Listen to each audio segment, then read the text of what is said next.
6. बिस्मिल्लाहिर्रहमानिर्रहीम। आज हम what do you think, Khalid, about the act? Hall school का गुजरात ब्रांच का ये 20वां एनुअल स्पोर्ट्स डे सेलिब्रेट कर रहे हैं और हर साल ब्लूमफील्ड हॉल स्कूल का जो स्पोर्ट्स डे है वो हम स्टेडियम में मुनक्किद करते हैं।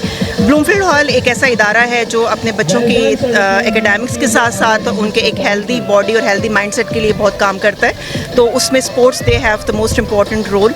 और हर साल हमारा थ्रू आउट द सेशन भी हमारे इवेंट्स चलते रहते हैं, बट एक फाइनल डे होता है जिसमें हम अपने स्टूडेंट्स को, पेरेंट्स को स्टेडियम में इन्वाइट करते हैं और मुख्तलिफ़ किस्म के जो कॉम्पिटिशन्स हैं वो अरेंज किए जाते हैं, जिसमें बच्चों की ड्रिल्स भी होती हैं, उनकी रेसेस भी होती हैं, कराटे, जिमनास्टिक और ज़बरदस्त किस्म के मार्च होते हैं, जिसमें बहुत ही एक जोश और जज्बे के साथ हमारे स्टूडेंट्स और हमारे पेरेंट्स पार्टिसिपेट करते हैं। और इसमें मैं पाक न्यूज़ के जो मोहम्मद जान साहब हैं उनका भी बहुत शुक्रिया अदा करना चाहूँगी कि उन्होंने हमारे इवेंट की बहुत ज़बरदस्त कवरेज की है।